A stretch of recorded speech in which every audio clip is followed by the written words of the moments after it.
শেষ হয়ে গেল। তো অনুষ্ঠানের শুরুতে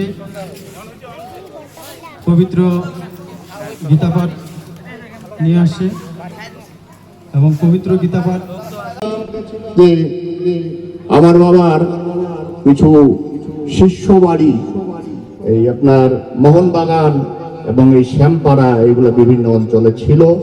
যারা প্রবীণ ব্যক্তি তারা হয়তো জানতেন, আমিও জানি না, বা আমার বয়সী যারা আছে তারাও হয়তো। ভক্তবৃন্দ ভাইয়েরা, সবার জন্য রইল আমার প্রণাম।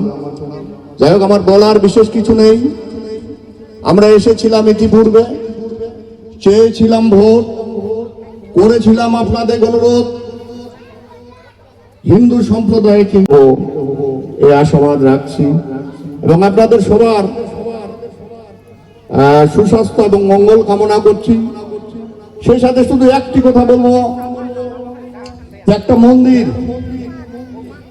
মন্দির একটা এলাকায় বিশাল একটা বট গাছের মতো। বট গাছের উদাহরণটা দিলাম এজন্য যে বট গাছ হলো কিন্তু অতি পবিত্র। আপনারা গয়া, কাশী, বৃন্দাবন, প্রয়াগ যেখানেই যান সবখানেই বট গাছ এবং পাখুর গাছ দেখতে পাবেন। এই বট গাছ এবং পাখুর গাছের নিচে বসে যারা তৃষ্ণার্ত ক্ষুধার্ত মানুষ তারা বসে বসে অন্তত হাওয়াটা খেলেও শান্তি পাওয়া যায়। ঠিক তেমনি ভাবে একটা মন্দির, এলাকার একটা বড় মন্দির, ছোট মন্দির, মাঝারি মন্দির, যে মন্দিরে হোক সেই মন্দিরে বসে অন্তত কিছু সময় থাকলে সেখানে পুণ্যেরও কাজ হবে এবং মাথার মধ্যে কিছু শুভ বুদ্ধির উদয় হবে।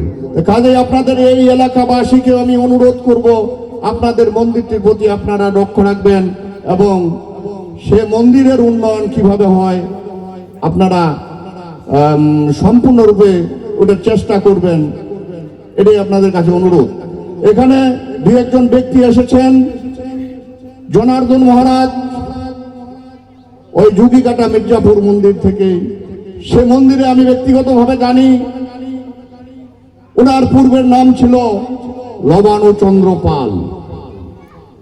আমি অকপটে স্বীকার করছি, উনি সেই যুবককাল থেকেই মন্দিরের প্রতি এমনই আকৃষ্ট ছিলেন যে মন্দির প্রতিষ্ঠা ওনাকে করতেই হবে।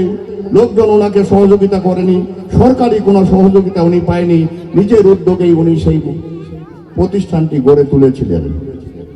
পরবর্তী সময়ে জানতে পারি যে ওই মন্দিরেই ওনার সর্বস্ব দান করে ওখানে একটা মোটামুটি ধর্মীয় ভালো পরিবেশ এবং অনাথ লোকজনের আশ্রয়ের ব্যবস্থা করেছেন।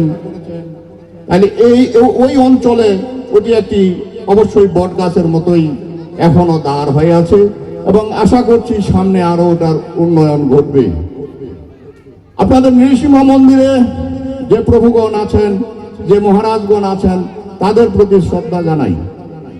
ওনারা অক্লান্তভাবে দীর্ঘদিন থেকে পরিশ্রম করে মন্দিরের দিনে দিনে আস্তে আস্তে যে উন্নয়ন করে যাচ্ছেন, আশা করি সে মন্দিরের আরো উন্নয়ন ঘটবে। যাই হোক, তাদের জন্য আমাদের বলার কিছু নেই, হয়তো ওপারে তাদের জন্য সেরকম জায়গা আছে। তারপরও মানুষের আশীর্বাদের প্রয়োজন, মানুষের প্রার্থনার প্রয়োজন। ওনাদের জন্য, ওনাদের মতো আরো অনেকে আছেন যাদের আমি সঠিকভাবে জানি না,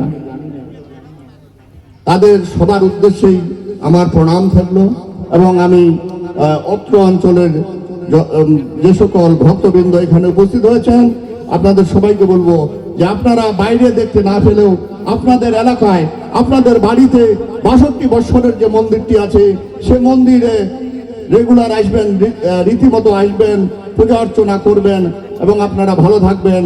আপনাদের সকলের সুস্বাস্থ্য দীর্ঘায়ু কামনা করছি। ধন্যবাদ সবাইকে, নমস্কার।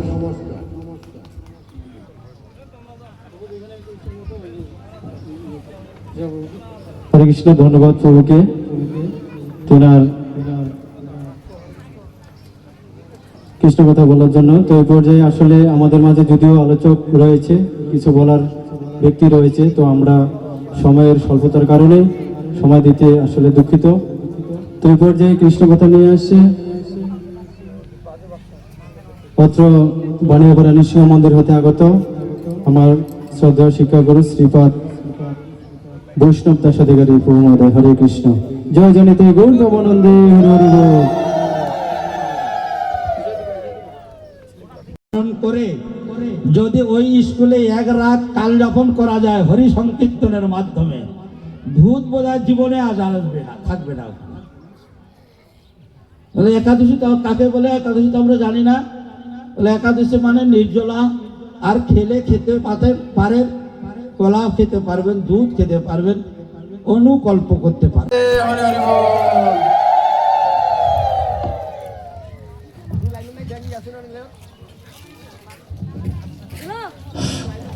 गुरुवे गौरचंद्राय राधिकाय तदालये कृष्ण कृष्णाय तद्भक्ताय नमो वाञ्छा कल्पतरुभ्यश्च कृपा पतितानं पावनेभ्यो वैष्णवेभ्यो नमो नमः। जय श्री कृष्ण चैतन्य प्रभु नित्यानंद श्री अद्वैत गदाधर। সেহেতু আজকে আমাদের সনাতন ধর্ম এইভাবে যে শাশ্বত অমৃত প্রাচীন ধর্ম